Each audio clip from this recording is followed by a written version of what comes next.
बिस्मिल्लाहिर्रहमानिर्रहीम। Orbit school से खिज़ा मंजूर ग्रेड 4 के साइंस लेक्चर के साथ chapter number 3 grouping of animals. Animals की क्लासिफिकेशन, एनिमल्स की हदबंदी की जाती है। Animals we are most familiar such as cat, dog, bird, frog, heart से जितने भी एनिमल्स आप लोग अपने इर्द गिर्द देखते हैं, बिल्लियाँ हैं, वो परिंदे हैं, फ्रॉग हैं, घोड़े, जितने भी हैं, हम लोग उनको एक कैटेगरी में देते हैं जिनका उन्हें बोलते हैं वर्टिब्रेट्स। ये एक कैटेगरी है, इसका मतलब है कि दूसरी भी कोई कैटेगरी होगी।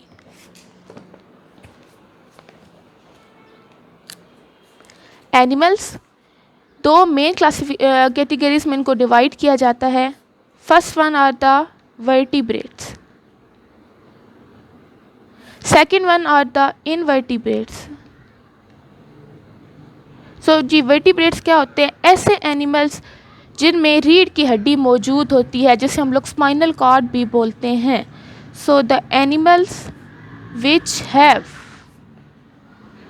अ बैकबोन, बैकबोन मतलब रीढ़ की हड्डी, आर कॉल्ड वर्टिब्रेट्स। ऐसे एनिमल जिनमें रीढ़ की हड्डी प्रेजेंट होती है, हम लोग उनको बोलते हैं वर्टिब्रेट्स। एंड इनवर्टिब्रेट्स इसके उल्ट होगा, animals which do not contain, जिनके पास रीढ़ की हड्डी मौजूद नहीं होती, जो नहीं कंटेन करते वर्टिब्रेट को, उसे हम लोग को बोलते हैं which do not contain a backbone are called invertebrate. क्योंकि हमारा चैप्टर है वर्टिब्रेट्स के बारे में, तो हम वर्टिब्रेट्स के में ही मज़ीद आगे फर्दर क्लासिफिकेशन पढ़ेंगे। वर्टिब्रेट्स क्या होते हैं? A vertebrate is an animal that has a backbone. ऐसे एनिमल जिनमें बैकबोन, रीढ़ की हड्डी प्रेजेंट हो, हम लोग उनको बोलते हैं वर्टिब्रेट। ये थी दो मेन क्लासिफिकेशन थी, first one vertebrate, then invertebrate. Vertebrate की आगे मज़ीद 5 ग्रुप्स बने हुए हैं। फर्स्ट ग्रुप है इसका फ़िश, मछलियाँ। Fish are the vertebrate that live in water. ऐसे वर्टिब्रेट होते हैं, ऐसे एनिमल जिनमें रीढ़ की हड्डी तो होती है, लेकिन वो कहाँ रहते हैं? पानी में रहते हैं। They have gills for taking in oxygen from water. क्योंकि मछलियाँ जितनी भी हैं वो सारी की सारी पानी में रहती हैं और हैं भी जानदार, तो उनको सांस तो लेना है, लेकिन क्योंकि वो हवा में नहीं होते, वो ऑक्सीजन जो लेते हैं सांस के लिए वो लेते हैं वाटर से। और इसी के लिए उनका जो एक स्ट्रक्चर है सांस लेने का वो हमसे डिफरेंट होता है। उनका स्ट्रक्चर है गिल्स। गिल्स एक ऐसा स्ट्रक्चर है जो कि सिर्फ और सिर्फ फिशेस में प्रेजेंट होता है, क्योंकि एक वही ऐसे लिविंग थिंग्स हैं जो कि पानी में रहते हैं और वहीं से वो अपनी ऑक्सीजन लेते हैं। Most fish have fins and slippery scales. ज़्यादातर फिशेस में क्या होते हैं? फिन्स होते हैं जो को इनको हेल्प करते हैं स्विमिंग में, और स्केल्स होते हैं जिन हम लोग जो उनकी बॉडी को वार्म रखते हैं, जो हम लोग परों, छोटे छोटे इनको पर भी बोलते हैं। They also lay egg in water. ये पानी में अंडे देते हैं। There are 3 types of fishes. पहला था वर्टिब्रेट। वर्टिब्रेट के आगे मज़ीद 5 ग्रुप्स थे। फर्स्ट ग्रुप में आते हैं फिशेस। फिशेस के जो मेन करैक्टर हैं, जो सब फिशेस में होते हैं, पानी में रहती हैं, इनके पास गिल्स होते हैं रिस्पायरेशन के लिए, फिन्स होते हैं, स्लिपरी स्केल होते हैं, ये अंडे देती हैं। मज़ीद फिशेस को 3 क्लासिफिकेशन में डिवाइड किया गया है: jawless fishes, bony fishes and cartilaginous fishes. First one is the jawless fish, a fish which has no jaw. Jaw का मतलब होता है जबड़ा, लेस मतलब प्रेजेंट नहीं होना। ऐसी फिश जिनके पास जबड़े नहीं होते इस called a jaw less fish. The lamprey is the most common jaw less fish. ये एक फ़िश का नाम है जो कि एक जॉ लेस इस कैटेगरी से बिलोंग करती है। The lamprey look like a snake. आपके सामने ये बच्चे डायग्राम बनाई हुई है, बिल्कुल एक सांप की तरह लगती है। The lamprey has a mouth like suction cup. Suction का मतलब होता है किसी सक करना, खींचना कि दूसरी चीज़ से अपने अंदर। To drill a hole into the body of another fish and suck out it blood. अब ये करती क्या है? ये इसकी जो फीडिंग है, जिसने फीड करना है, अपनी खुराक हासिल करनी है, वो होती है इसकी मेन ब्लड होता है, खून से। दूसरी फ़िश के अंदर एक जैसे ड्रिल से हम लोग सुराख करते हैं, बिल्कुल एक ऐसा होल करती है और वहाँ से उस फिश का ब्लड अपने अंदर सक करती है, खींचती है। इस तरीके से ये अपनी खुराक हासिल करती है। पहली कैटेगरी थी फ़िश की जॉ लेस फिशेस, जिनमें जॉ, जबड़े प्रेजेंट नहीं होते। उससे एग्जांपल हमने पढ़ी है एक लैम्प्रे जो बिल्कुल स्नेक की तरह लगता है। सेकंड इसकी कैटेगरी है बोनी फिश। बोनी का मतलब बोन्स निकला है, हड्डियाँ। A fish which has a back bone with hard bone is called a bony fish. जितनी भी फिशेस हम लोग पढ़ेंगे सब में बैक बोन होगी, तभी उनको वर्टिब्रेट की कैटेगरी में डाला गया है। लेकिन बोनी फिश के पास बैक बोन के अलावा मज़ीद कुछ हार्ड सख्त हड्डियाँ होती हैं, इस वजह से हम उनको बोनी फिश बोलते हैं। If we bend a bony fish it will break. बाकी फिशेस की तरह ये अपने आप को बेंड नहीं कर सकती। अगर हम इनको बेंड मतलब मोड़ने की कोशिश करेंगे भी सही, इनकी डायरेक्शन ख़ुद से चेंज कराने की कोशिश करेंगे, इट विल ब्रेक, तो ये टूट जाएंगी इनमें मौजूद हड्डियाँ। The trout, flounder and eel are all bony fish. ये बच्चे आपको एग्जांपल दी गई हैं बोनी फ़िश की। इन जो ईल फ़िश है ये एक ऐसी फ़िश है जो कि इलेक्ट्रिक करंट प्रोड्यूस करती है।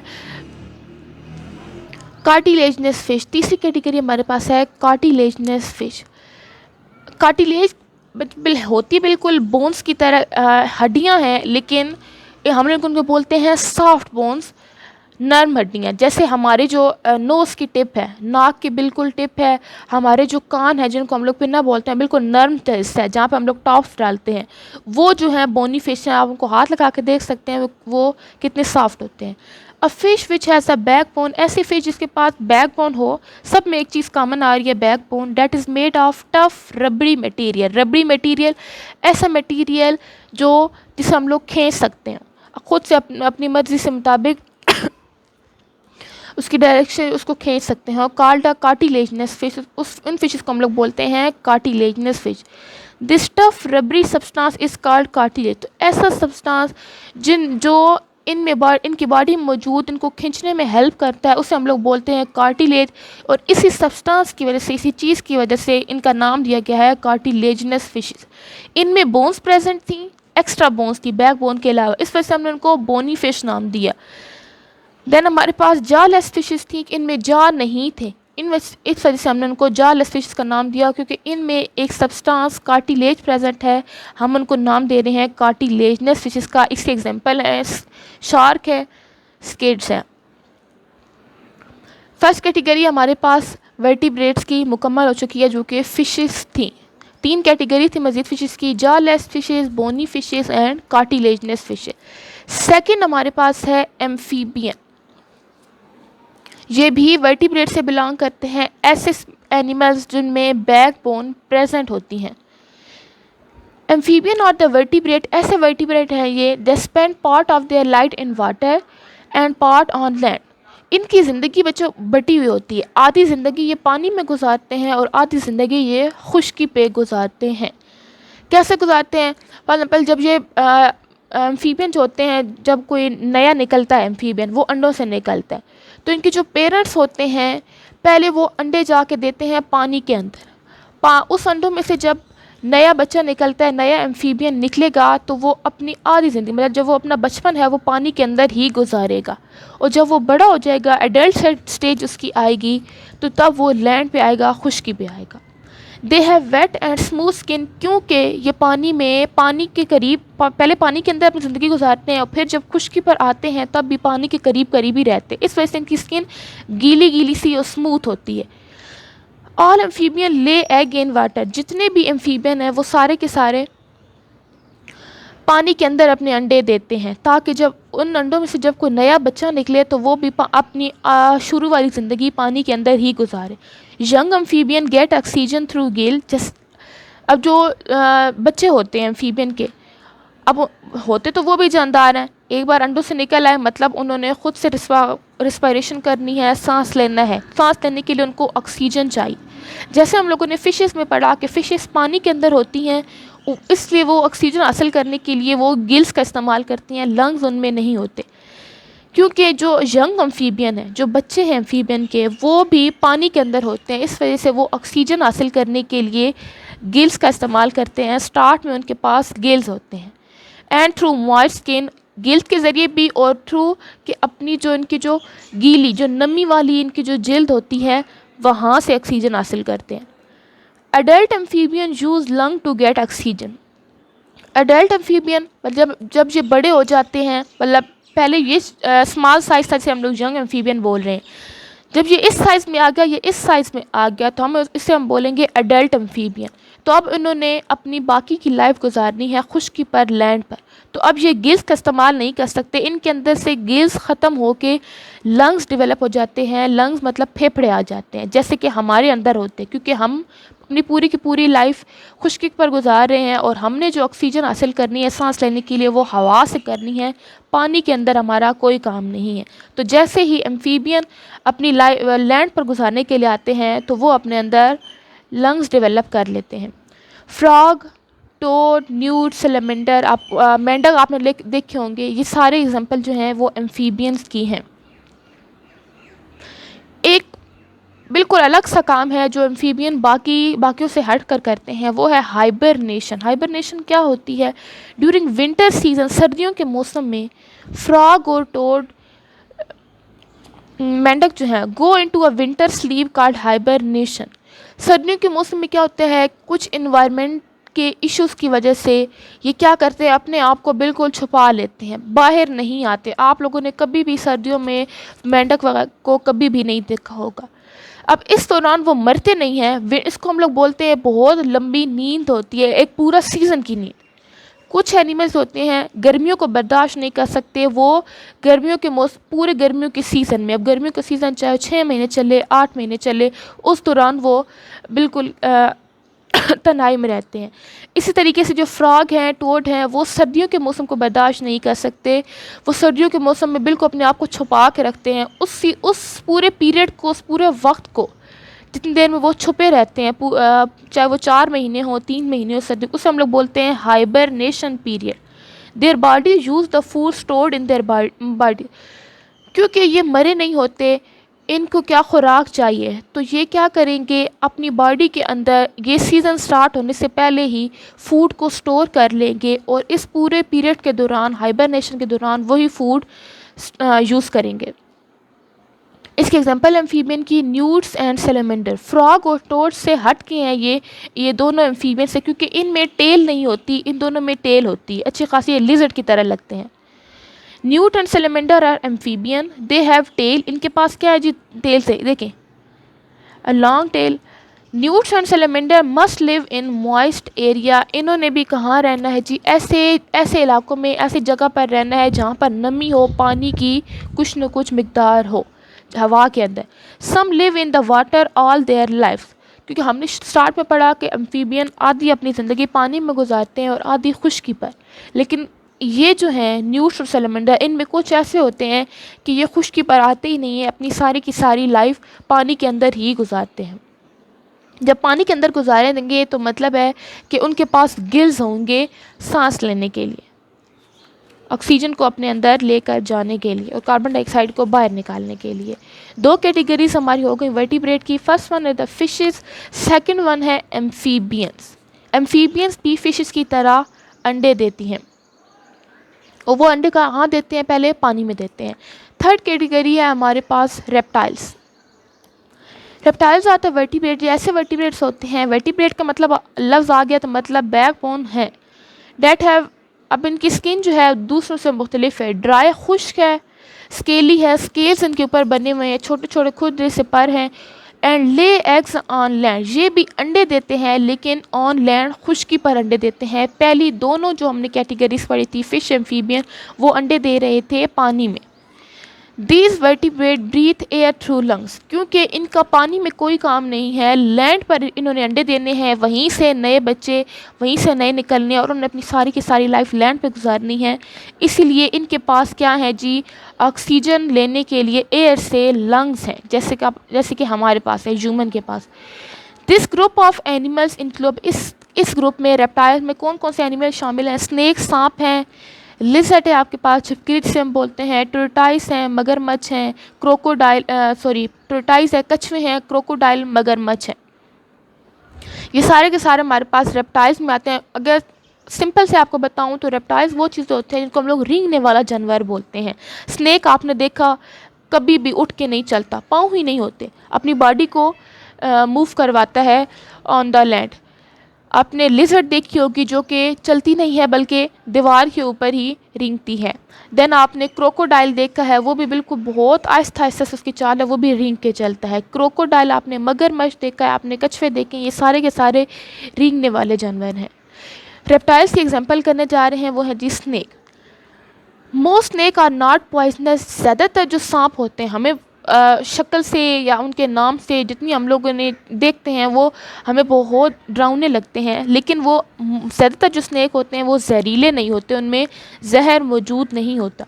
And will not harm people. इस वजह से जब जहर नहीं मौजूद होता तो लोगों को वो नुकसान भी नहीं पहुंचाते। They eat small animals like rats.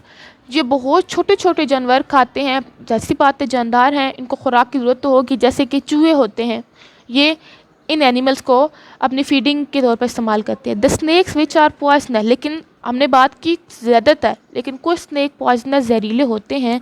The snake which are poisonous inject poison into the prey. Prey मतलब शिकार, थ्रू देयर टीथ। ऐसे स्नैक जिनमें जहर मौजूद होता है वो अपने शिकार में, अब उनका शिकार कोई भी हो सकता है, चूहा भी हो सकता है, वो कोई भी एनिमल हो सकता है, वो एक फ्रॉग भी हो सकता है, वो रैबिट भी हो सकता है, कुछ भी, वो ह्यूमन भी हो सकते हैं। क्या करते हैं, जो अपने दांतों के टिप में उन्होंने अपना जहर स्टोर किया हुआ होता है। जैसे ही कोई प्रे उनके करीब आएगा, कोई शिकार उनके करीब आएगा, वो फ़ौरन के फ़ौरन वो अपना जो पॉइज़न होगा उसके ऊपर इंजेक्ट कर देंगे। या तो उसको डस लेंगे, जैसे ही डसेंगे उनका सारे दांतों का जहर उसकी बॉडी में चला जाएगा जिसको वो डस रहे हैं। या वो क्या करेंगे, कुछ ने कैसे होते हैं कि दूर से ही, कि अगर उनको मौका ना मिले तो दूर से ही वो जहर फेंक देते हैं। Snake have no leg. Snake के पास कोई टांगे नहीं होती इसलिए हम उनको रेंगने वाला जानवर बोलते हैं। एंड नो आई लिड्स, कोई आई लैशेज कुछ भी नहीं होती हैं ऐसे। And their ears are inside their head, और हमें इनके कान भी वाज़ह नज़र नहीं आते क्योंकि ये इनके सर के अंदर ही होते हैं, वाज़ह नहीं होते। बच्चे आप लोग ये देख रहे हैं, स्नैक है, स्नैक के ऊपर से ये इसकी कवरिंग उतर रही है। ये क्यों उतरती है? ताकि ये ज़्यादा लंबा अरसा ग्रो कर सकें, ज़्यादा लंबा अरसा ज़िंदा रह सकें। जैसे ही इनकी स्किन पुरानी होती है, ये अपनी जो पुरानी स्किन होता है उसको उतारना शुरू कर देते हैं और उसकी जगह नई स्किन, जो नई चमड़ी होती है, वो लेना शुरू कर देती है। ये सिर्फ स्नैक्स में नहीं होता, लिजर्ड भी इसी तरीके का काम करती हैं। Snake and lizard shed their skin to grow larger. दोनों क्या करते हैं, लंबे अरसे तक ज़िंदा रहने के लिए अपनी स्किन को उतारते हैं। अब आप लोगों को बच्चे हम लोगों ने 3 कैटेगरीज पढ़ी हैं, फिश, एम्फीबियंस और रेप्टाइल्स। तीनों की तीनों हमारे पास क्या थे, वर्टिब्रेट्स थे। ओके बच्चे, हम लोगों ने जो 3 कैटेगरीज पढ़ी थी, फिश, एम्फीबियन और रेप्टाइल, उनसे रिलेटेड जो हमारे एक्सरसाइज में क्वेश्चन है अब हम वो करेंगे। क्वेश्चन नंबर 1 है, name 5 major group of vertebrate. आप लोगों ने 5 मेजर ग्रुप बताने हैं वर्टिब्रेट। वर्टिब्रेट ऐसे एनिमल जिनमें बैकबोन प्रेजेंट होती है, हमने उनको 5 कैटेगरीज में डिवाइड किया था। The major group of vertebrates are, first one is a fish, amphibian, reptile, bird and mammal। Fish में आपके पास सारी मछलियाँ आ जाएंगी। हम लोगों ने इसकी 3 कैटेगरीज भी पढ़ी थी, jawless fish, cartilaginous fish and bony fish. Second category amphibian थी, जो कि आधी ज़िंदगी अपनी पानी पर गुजारते हैं और आधी खुश्की पर। रेप्टाइल्स रेंगने वाले जानवर थे। बर्ड्स हैं, परिंदे। और मैमल्स में कौन आता है, इंसान आते हैं, काओ, गोट, ये सब चीज़ें आती हैं। क्वेश्चन नंबर 2 है, right feature of fish also give example. Feature का मतलब होता है खसूसियात। आप लोगों ने फिशेस की कुछ खसूसियात लिखनी है और कुछ आप लोगों ने इनकी एग्जांपल भी देनी है। इसकी कौन कौन सी फीचर्स होंगे फिश के? फिश, सबसे पहला feature, fish live in water. Fish पानी में रहती है। दे रिस्पायर थ्रू गिल। रिस्पायर मतलब होता है सांस लेना, अपने अंदर ऑक्सीजन को ले के जाना। तो क्योंकि ये पानी में रहते हैं इसलिए ये कौन सा एक स्ट्रक्चर यूज़ करते हैं, गिल्स यूज़ करते हैं अपने अंदर ऑक्सीजन को ले जाने के लिए। दे ले एग, अंडे देते हैं। They have fins to move in water. उनके पास फिन्स होते हैं जो बिल्कुल टेल के करीब होते हैं और ये हेल्प करते हैं इसकी मूवमेंट में, पानी में इनकी हरकत को। इसकी एग्जांपल कौन सी होंगी? शार्क, स्केट, रू, लैम्प्रे। अब जितनी भी ये जो थी सारी की सारी एग्जांपल, इनमें कुछ बोनी फिश होंगी, कुछ कार्टिलेजनस होंगी और कुछ जालेस होंगी। क्वेश्चन नंबर 3 है हमारे पास, व्हाट इज़ हाइबरनेशन। हाइबरनेशन क्या होता है? Name 3 animals that hibernate. एक टर्म मैंने आपको बताई थी एम्फीबियन में कि ये एक काम है जो कि एम्फीबियन बाकी वर्टिब्रेट से हट कर करते हैं। What is hibernation? During winter season, सर्दियों के इस मौसम में some animals go into a long sleep. कुछ एनिमल्स क्या करते हैं, एक लंबी नींद पर चले जाते हैं। दिस विंटर स्लीप, जो सर्दियों में की जो उनकी नींद है होती है, इसे हम लोग बोलते हैं हाइबरनेशन। कौन कौन से एनिमल्स करते हैं? मोस्टली एम्फीबियंस हैं, फ्रॉग है, टोड्स हैं, बियर है, हाइबरनेट ड्यूरिंग विंटर। फ्रॉग और टोड दोनों एम्फीबियन से बिलोंग करते हैं। एक बियर है जो कि मैमल से बिलोंग करता है, ये भी ये काम जो इनमें इन्वॉल्व होता है हाइबरनेशन में। तो हाइबरनेशन क्या हो गया? विंटर स्लीप हो गई, जिसके दौरान क्या करते हैं, ये अपने बॉडी में के अंदर मौजूद जो इनकी फूड स्टोर होती है उसको इस्तेमाल करते हैं। क्वेश्चन नंबर 4 है हमारे पास, write a note on snake. सांपों पर आपने एक नोट लिखना है। सांप सबसे पहले तो स्नेक किससे बिलोंग कर रहे हैं? ये बिलोंग करते हैं रेप्टाइल से बिलोंग करते हैं, जिनके पास ड्राई स्केल्स होते हैं। ये अपने अंडे देते हैं, खुश्की पर अंडे देते हैं। कोई टांगें नहीं होती इनके पास, कोई आई लैशेज़ नहीं होती हैं। और इसके बाद नोट लिखते हैं, स्नेक्स आर रेप्टाइल। स्नेक क्या है जी? रेप्टाइल से बिलोंग करते हैं। दे हैव नो लेग्स, कोई टांगें नहीं हैं। No eyelid. Some snakes are poisonous, और कुछ जो स्नेक हैं वो जहरीले होते हैं, जिनके पास कोई जहर नहीं होता। इस वजह से वो इनको हार्म भी नहीं, एनिमल्स को हार्म भी नहीं कर सकते। आप लोगों को जितना भी क्वेश्चन करवाएं बच्चे, आपको वीडियो के एंड पर भी मिलेंगे और आप लोगों को स्कूल से भी ये लेक्चर मिल सकते हैं।